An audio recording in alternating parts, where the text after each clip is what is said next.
Once again welcome back to my channel. कैसे हो आप सब? आई होप कि आप सब अच्छे होंगे, स्वस्थ होंगे, मजे में होंगे। तो फ्रेंड्स, ये व्लॉग है 17 मई का और दिन है आज फ्राइडे का, शुक्रवार का दिन है। और सुबह के इस वक्त बजे हुए हैं 8 और मैं थोड़ा सा ना आज लेट हो गई थी क्योंकि आज मैं थोड़ा सा देर में उठी थी, मतलब 7 बजे मैं उठी थी। तो इस वजह से ना सारी चीज़ें लेट लेट चली मेरे साथ। लेकिन जो सबसे सुबह का ज़रूरी काम है ना वही मैंने किया था। अपना नहा धो के अपना किचन में आई थी और थोड़ा सा पूजा पाठ किया था। बाकी और कुछ भी काम है घर का वो मेरा सारा काम पेंडिंग था। क्लीनिंग वगैरह सारा सामान घर का है ना जो उथल फुथल था कुछ भी नहीं किया था। लेकिन जो सबसे ज़रूरी काम है वो मेरा हो गया था। और उसके बाद मैं फटाफट से आ गई थी किचन में क्योंकि लड्डू को जाना था स्कूल में, तो उसके लिए मेरे को टिफ़िन तैयार करना था। तो आज मैंने बनाए थे चावल और कुकर में मैंने रख दी थी राजमा बनने के लिए। और चावल मेरे, आप लोगों ने देखा कि मेरे चावल बन चुके हैं। अभी मैंने चाय वगैरह कुछ भी नहीं पी थी, पहले मैंने अपना लड्डू के लिए टिफ़िन पैक करने की सोची। तो लेट उठते ना तो सारी चीज़ें हड़बड़ी में होती है, फिर मतलब कुछ भी ध्यान नहीं रहता भी क्या करे कैसे करे। और जल्दबाजी में क्या होता है कि जैसे मैंने रख दी थी ना बनने के लिए और वो मेरी चाय भी गैस पे ना निकल गई थी। और उसके बाद भाई जो चावल है मैंने ना एक प्लेट में निकाल के रख दिए ताकि ना वो ठंडे हो जाए। तो कुछ भी चीज़ जैसे मैं लड्डू को देती हूँ ना तो वो ठंडी होने के बाद मैं टिफ़िन में डालती हूँ, एकदम से गर्म मैं टिफ़िन में नहीं डालती। और भाई यहाँ पे जो मेरी चाय है वो भी मतलब बनकर तैयार हो गई थी और लड्डू के लिए टिफ़िन भी मैंने पैक कर दिया था। तो अब मैं तसल्ली से आराम से बैठ के अपनी जो चाय है वो अपना पी सकती हूँ। वरना बाद में क्या होता है कि मतलब ये बोलेगी चाय पीनी ज़रूरी है, बच्चों का टिफ़िन भी ज़रूरी होता है, सबसे ज़रूरी चीज़। तो यहाँ पे भाई मैंने चाय वगैरह पी ली थी और आटा मैंने छान लिया था और दूध भी मेरा बॉयल हो चुका था और राजमा है जो वो भी मेरी उबल चुकी थी अच्छे से। तो अभी बस मेरे को ना छोंक तैयार करना था। और आप देख सकते हो जो सारा सामान है घर का उथल फुथल सब सारी चीज़ें जो फैली हुई है। और जो ये तरबूज है और थोड़ी सी इसमें हरी मिर्च और थोड़े से करेले हैं जो कि ताइजी अभी अभी मतलब दे के गई थी। तो चलिए, यहाँ पे लड्डू जा रहा था स्कूल में तो उसको स्कूल जाने से पहले मैं इसको ना दवाई दे रही थी। और बच्चों का क्या होता है कि वो दवाई लेते वक्त ना बहुत सारे नखरे करते हैं। हाना कर रहा था लेकिन फिर भी दवाई तो देनी थी। थोड़ा सा ना इसको कोल्ड और थोड़ी सी खांसी है तो इस वजह से इसको दवाई दिलानी थी देनी थी मेरे को। तो ये मतलब ले नहीं रहा था, ज़बरदस्ती मैंने इसको दी थी। और साथ में इसकी बहन की भी थोड़ी सी तबीयत मतलब ढीली हो चुकी है, मतलब ढीली चल रही है। तो इस वजह से फिर मैंने इसको भी साथ में दे दी थी। और यहाँ पे आप लड्डू को देख सकते हो। तो चलिए फ्रेंड्स, अभी लड्डू अपने पापा जी के साथ जा रहा था स्कूल में। इसके टिफिन में मैंने मतलब चावल ही डाले थे और उसके ऊपर थोड़ी सी राजमा मैंने डाल दी थी बिना छुकी, क्योंकि बच्चे फिर छुकी हुई मतलब मिर्च वाली नहीं खाते, तो बिना छुकी ही मैंने दे दी थी। तो इस बहाने थोड़ी सी राजमा तो खा ही लेंगे। और उसके बाद मैं आ गई थी किचन में फटाफट से। और यहाँ पे भाई मैंने सबसे पहले तो जो राजमा की सब्ज़ी के लिए जो छोंक तैयार करना था प्याज टमाटर का वो मैंने रख दिया है। सारे मसाले उसमें डाल करके मैंने अच्छे से भून करके रख दिया था। और साथ साथ में यहाँ पे मैं लगा रही थी आटा, क्योंकि कोई चावल खाता है कोई मतलब रोटियाँ खाता है, तो मैं अपनी तरफ से मतलब तैयार करके रख देती हूँ सारी चीज़ें। और यहाँ पे आप देख सकते हो फटाफट से मैंने अपने किचन का सारा काम है समेट दिया। और टाइमिंग मैं आप लोगों को दिखा रही थी, 9:45 बजे की टाइमिंग हो गई है। और अभी इनके पापा जी ने मतलब घर पे तरबूज अपना खाया था और वो तरबूज खा के ही मतलब अपने ऑफिस के लिए निकल दिए थे। और जो टिफ़िन है मैंने मतलब लगा दिया था, अपना टिफ़िन लेके चले गए थे। और मैं लग गई थी घर की जो क्लीनिंग जो होती है, सबसे ज़रूरी काम होता है जो हम औरतों का घर में क्लीनिंग का। और जब बच्चे घर में होते हैं तो उनका तो काम होता ही है, बच्चों को भी कभी इधर फैला दिया कभी उधर फैला दिया, तो सब कुछ समेटना मम्मी के हाथ में ही होता है।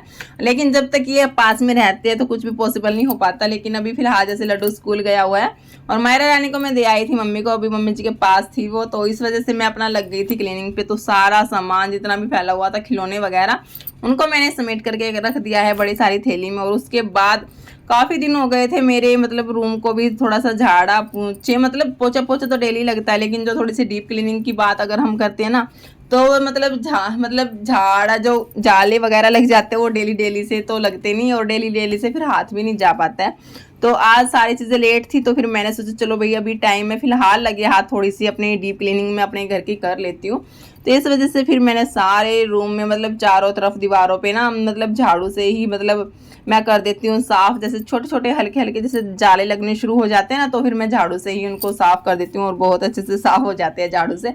वरना तो जाले साफ़ करने वाला भी होता है तो उससे इतने अच्छे से मेरे से तो होते नहीं। और आप देख सकते हो यहाँ पे मतलब कितनी सारी मतलब धूल मिट्टी यहाँ पे जमा हो जाती है मतलब। तो डेली डेली तो भाई इन चीज़ों पे हमारा हाथ नहीं जाता। जो ये खिड़की वगैरह ना, इन पे भी मतलब मेरी बहुत सारी धूल मिट्टी जमा हो गई थी, एडजस्ट फैन पे भी। तो इस वजह से, और जो एडजस्ट फैन है इस पे तो बहुत सारी धूल मिट्टी हमारी जमा हो जाती है, तो बिल्कुल बड़े बड़े काले काले जाले हो जाते हैं। तो अब मैं ना सूखे से झाड़ू जो इसमें लगा देती हूँ, या फिर जो बुरश होता है खराब वाला, उससे मैं इसको साफ़ कर देती हूँ, तो सारी गंदगी वो बाहर निकल आती है। सिर्फ मैंने ना अपनी झाड़ू मतलब झाड़ा पुछी ही की थी, और तभी मेरी मायरा रानी आ गई थी नीचे से, इसको सोने के लिए रोना था। तो थोड़ा सा लाड प्यार करने के बाद, इसको थोड़ा सा दूध पिलाने के बाद ये आराम से सो गई थी। और उसके बाद फिर से भाई मैं लग गई थी अपने काम पे। और उसके बाद आ गई थी मेरी ड्रेसिंग की बारी। तो थोड़ा सा कॉलिन से ही मैंने इसको अच्छे से साफ़ किया था। और उसके बाद लगे हाथ भाई फ्रिज है जो, उसको भी मैंने बाहर से अच्छे से साफ़ कर दिया था। अंदर भी मैं बीच बीच में हाथ लगाती रहती हूँ। इसमें तो इतना ज़्यादा गंदा नहीं था, और इसमें कुछ इतना खास रखा भी नहीं था, बस दूध ही मतलब रखा था अभी, और हरी मिर्च थी, तो इतना ज़्यादा गंदा भी नहीं था। और उसके बाद भाई सारी क्लीनिंग है जो, सारी डस्टिंग है मेरी हो गई थी। तो नीचे से भी मैं करके आई थी। नीचे का आज मैंने बिल्कुल भी कोई भी शूट नहीं किया, आज मैंने सिर्फ ऊपर ऊपर से ही मतलब शूट किया था। और उसके बाद पूरे घर को मैंने अच्छे से पानी के साथ ही धुल दिया था, ताकि सारी गंदगी है ना, मतलब पानी से धुलते हैं ना तो सारी गंदगी मतलब एकदम से साफ़ हो जाती है। पोछा तो फिर बार बार लगाना होता है, तो पानी से धुल देते हैं ना, उसके बाद पोछा लगाते हैं, तो इतना ज़्यादा टाइम नहीं लगता और अच्छे से क्लीनिंग हो जाती है। लेकिन क्या है कि गर्मियों में ना थोड़ी सी पानी की शॉर्टेज रहती है हमारे यहाँ पे, तो थोड़ा कम ही पानी आता है। तो मोटर इतनी ज़्यादा मतलब देर चलानी पड़ती है, जब जाके टंकी भरती है तो थोड़ा थोड़ा ही पानी में यहाँ पे ना इस्तेमाल करे थे। और उसके बाद भी पैडियों को भी मैंने अच्छे से धुल दिया, और नीचे से भी सारा मैं अच्छे से धुल करके आई थी, सारी क्लीनिंग करके आई थी। और मतलब झाड़ू से भी मतलब सारी दीवारों को मैं अच्छे से झाड़ पूछ के आई थी। तो वो मैंने नीचे से शूट नहीं किया, क्योंकि आज आए थे मेरे देवर जी, तो वो नीचे लेटे हुए थे, तो इस वजह से मैंने ना नीचे से आज भी लोगों को कुछ भी शूट नहीं किया। सिर्फ मैं ना ऊपर ऊपर से ही अपनी वीडियो मैंने शूट की थी। और अभी यहाँ पे भी फटाफट से लगा लेते हैं पोछा, और टोटली सारा काम मेरा यहाँ पे कंप्लीट हो चुका है क्लीनिंग का। So guys, finally मिल गई है 12:15 और टोटली सारा काम मेरा कंप्लीट हो चुका है। चलिए फ्रेंड्स, अभी फटाफट से यहाँ पे मैंने अपनी थाली लगा ली थी। चावल थे, थोड़ी सी राजमा की सब्जी थी, रोटियां थी, प्याज टमाटर थोड़े से मैंने कट कर लिए थे, क्योंकि 10 बजे लगे थे सफाई करने और 12 मेरे को बज गए थे सारा काम करते करते। और अभी फिलहाल मैं तसल्ली से बैठ के यहाँ पे अपना खाऊंगी रोटियां। और चाचू जी आए हुए थे ना इनके, तो आज मेरे को लड्डू को स्कूल से नहीं लेके आना था, ये अपने चाचू जी के साथ ही आया था स्कूल से, और काफ़ी ज़्यादा खुश हो गया था। मेरे को बता रहा था, मम्मी आज तो मैं ना बाइक पे आया, चाचू लेके आए। तो बच्चों को होता है ना, बच्चे बहुत ज़्यादा खुश हो जाते हैं। तो अभी लड्डू बहुत ज़्यादा खुश हो गया था। और लड्डू के घर पे आते ही मैंने रखा था एक पॉपकॉर्न का पैकेट। कल इसने बहुत ज़्यादा मतलब कल बनाया था, नहीं तो इसने बहुत ज़्यादा खुश होकर खाया था। तो फिर मैंने सोचा आएगा ना स्कूल से तभी मैं इसके लिए बनाऊंगी। तो अभी यहाँ पे ना मैं वही बना रही थी, और बोला कि मेरे को मैं डालूंगा मम्मी, मैं डालूंगा। तो थोड़ा सा मैं इसको ना दूर करके बोल रही थी, बेटा दूर से डालिए वरना कुकर गर्म है कहीं जल ना जाए।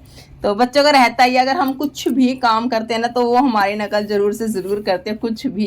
तो इसका तो रहता ही है, कुछ भी काम करूँ, रोटियां बनाऊंगी तो बोलेगा मम्मा मेरे को रोटी बनानी है, वाइपर लगाऊंगी झाड़ू लगाऊंगी तो बोलेगा मम्मी मेरे को भी यही काम करना है। तो ये मेरी नकल करता है खूब सारी। तो कुछ भी बच्चों को हमें सिखाना है, पढ़ना लिखना, तो हम जो चीज़ भी हम काम करते हैं ना, बच्चे हमको देख देख के अपने आप से सीख जाते हैं। बच्चों को स्पेशली मतलब सिखाने की कोई आवश्यकता नहीं होती। अगर हम जैसे खाना खाते हैं ना, तभी मतलब वो भी बोलेगी भी मम्मा मेरे को भी खाना है। और अगर हम स्पेशली इनको खिलाते हैं ना, तो बहुत सारे नखरे करते हैं ये खाने में भी। तो बच्चों के साथ तो भाई ऐसे ही चलता रहता है। और यहाँ पे जो हमारे पॉपकॉर्न है वो बनकर तैयार हो गए थे। और 2 बच्चे जब घर में होते हैं तो क्या रहता है कि एक बच्चा जिद करता है, एक बच्चे को जो कुछ भी दूंगी ना तो दूसरे को भी वही चाहिए, चम्मच चाहिए तो दूसरे को भी चम्मच चाहिए, कटोरी लेगा तो दूसरा भी कटोरी लेगा।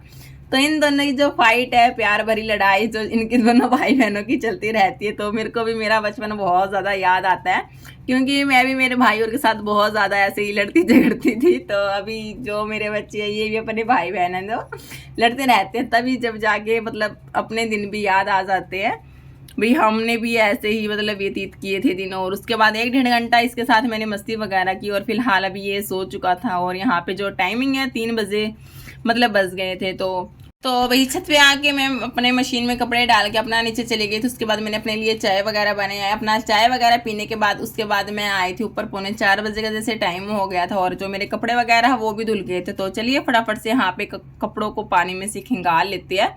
और उसके बाद से भाई सारे कपड़ों को फटाफट से मैं फैला देती हूँ। और इतना जो बाकी जो कपड़े मैंने मशीन में डाले थे वो भी मेरे मतलब धुल चुके थे, उनको भी फटाफट से पानी में से खिंगाल के और उसके बाद फिर मैं इनको भी फैला दूंगी। और यहाँ पे ना मेरी सॉक्स जैसे ना इसमें मैं इसकी सफाई कर रही थी, मैं वैसे ही देख रही थी इसको खोल के तो इसमें ना तो सॉक्स डली हुई थी, तो इसमें ना हाथ नहीं जाता बिल्कुल भी। तो फिर मैंने ना इसका जो ऊपर वाला ढक्कन है तो उसको मैंने मशीन का तो उसको निकाल दिया था, और जब जाके देखा ना इसमें बहुत सारी धूल मिट्टी मतलब जमा हो गई। तो मैंने सोचा चलो भाई इसको भी फटाफट से साफ़ कर देती हूँ। तो इसमें हाथ नहीं जाता तो डंडे की हेल्प से ही मैंने इसमें निकाली थी, तो सॉक्स फंसी हुई थी। और नीचे वाले पोर्शन में भी मतलब ज़्यादा धूल, मतलब जितना भी कपड़ों का गंद होता है, रेत होता है, वो सारा मतलब जमा हो जाता है। तो इसमें कॉर्नर में ना सुखाने वाली जो मशीन होती है, इसके कॉर्नर में जैसे हम पानी वगैरह नहीं डालते, तो इस वजह से इसमें बहुत सारी गंदगी जमा हो जाती है। तो इसी को मैं यहाँ पे ना साफ़ कर रही थी, और मैं जल्दी जल्दी इसलिए लगी हुई थी क्योंकि अभी हस्बैंड जी का फ़ोन आया था, बोल रहे थे भी 5 बजे ना AC की सर्विस करने वाला भैया आएगा। तो इस वजह से फिर मेरे को लगा भी वो आ गया तो फिर कपड़े रह जाएंगे मेरे, तो मैं इसलिए ना थोड़ी सी जल्दबाजी में लगी हुई थी। और लेकिन है ना वो फिर भी मतलब आया ही नहीं तो कोई बात नहीं। उसके बाद फटाफट से इस बहाने मेरे जो कपड़े हैं वो जल्दी से धुल तो गए थे, और उसके बाद लड्डू है ना सो ही रहा था जब तक। और मैं उसके बाद फटाफट से छत की भी मैंने अच्छे से क्लीनिंग वगैरह कर दी है, और यहाँ पे जितनी भी ज़्यादा गंदगी है उसको मैं इकट्ठा करके नीचे लेके जाऊंगी, डस्टबिन में डाल दूंगी। और यहाँ पे उसके बाद मैं आई थी नीचे, तो लड्डू के चाचा जी लेके आए थे, हॉट डॉग लेके आए थे, वो अपना खा पी के उसके बाद मैं लग गई थी सब्जी बनाने के लिए, क्योंकि मेरे को बनानी थी करेले की सब्जी। तो इसमें ना टाइम लगता है, तो फिलहाल 5:15 बजे का ही टाइम था, तो मैं जल्दी से ही लगी थी। लेकिन ये बनते बनते ना 7:30 बज गए थे इसको भी, क्योंकि धीरे धीरे से जैसे आराम आराम फटाफट से, वैसे तो इनको छिला था, तो फिर इनको चीरा, तो इनके अंदर जो बीज है उन सबको जैसे निकालना होता है। तो फिर इसको ना मतलब थोड़ी देर के लिए नमक इसको ऊपर डाल के इसको रखना होता है। करेले बनाने में तो बहुत ज़्यादा टाइम लगता है, तो इस वजह से ना तो जल्दी से ही मैं लग गई थी अपना बनाने के लिए। और यहाँ पे आप देख सकते हो तो सारे बीज इसके अंदर से मैंने अच्छे से निकाल लिए। और तो इसी तरीके से मैं सारे करेले है, जितने भी करेले है, सबको ऐसे ही मतलब अंदर से ऐसे साफ़ करूँगी। और उसके बाद थोड़ा सा इसके ऊपर है जो नमक छिड़क के मैं इसको रख दूँगी, ताकि जितना भी इसका कड़वापन है ना वो मतलब दूर हो जाए। और उसके बाद मैं इसको पानी से, सिंपल सादे पानी से धो दूंगी। ये भैया फटाफट से इसके अंदर मसाला भरने के लिए हम मसाला यहाँ पे तैयार कर लेते हैं। तो इसके लिए मैंने प्याज और जो हरी मिर्च है ना उसको मतलब जो मिक्सी होती है ना ग्राइंड करने वाली हाथों से, उससे ही मैंने पीसा है, ताकि ना तो ज़्यादा बारीक हो और ना ज़्यादा मोटे हो प्याज और जो हरी मिर्च है। तो वो अच्छे से मैंने उनको पीस लिया था। और इसके अंदर अभी मैंने मसाले मिलाए, हल्दी, नमक, मिर्च, काली मिर्च, भुना हुआ जीरा, सौंफ थोड़ी सी, तो सारी चीज़ें मिलाने के बाद अच्छे से। और उसके बाद जो एक करेले हैं इनके अंदर मैं ये सारा मसाला इसको इसमें अच्छे से एक एक करके सारे करेले के अंदर मैं इनको भर दूंगी।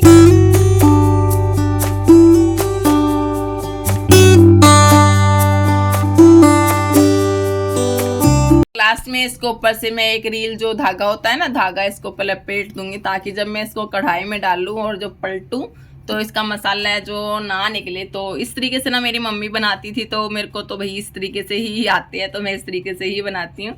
और यही वाले मतलब अच्छे लगते हैं, टेस्टी लगते हैं खाने में। अगर हम इनको ना बीच में से जैसे कट करके बनाते हैं तो ना तो उसका कड़वापन दूर जाता और ना ही वो खाने में इतने ज़्यादा टेस्टी लगते। तो मैं इस तरीके से ही बनाती हूँ और मेरे को काफ़ी ज़्यादा पसंद आती है। तो मेरी यहाँ पे क्या मिस्टेक रह गई थी, जो जैसे मैंने प्याज पीसे थे ना, तो मैंने ना उसका पानी निचोड़ा नहीं था, इस वजह से ना इसने प्याज ने ना पानी छोड़ दिया था। और जैसे कढ़ाई में मैंने डाली ना तो ये दूर तक छींटे जैसे आए, तो पानी में पहले निकाल देते ना तो छींटे वगैरह नहीं लगते। तो इसलिए तो आप ये सावधानी ज़रूर मतलब रखना, तो पानी ना हो प्याज के अंदर। तो इस तरीके से भी मैं अपना सादे से सिंपल से तरीके से अपने करेले बनाती हूँ और ये काफ़ी ज़्यादा मतलब टेस्टी बनते हैं।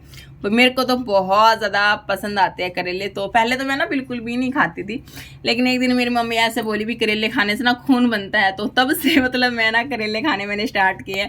तो मतलब ये होता नहीं भी हाँ खून बनेगा तो भी करेले खाने हैं, तो बस माइंड सेट हो गया था। तो उसके बाद भी अपना खाना वाना बनाया और खाया। अब यहाँ पे हम खाना वगैरह खा ही रहे थे और शाम के आते वक्त इनके चाचू जी जैसे घूम के आए थे ना, तो लेके आए थे आइसक्रीम। और बच्चों का क्या रहता है, जैसे कुछ भी चीज़ देखते ना तो उसी की जिद करने लग जाते हैं।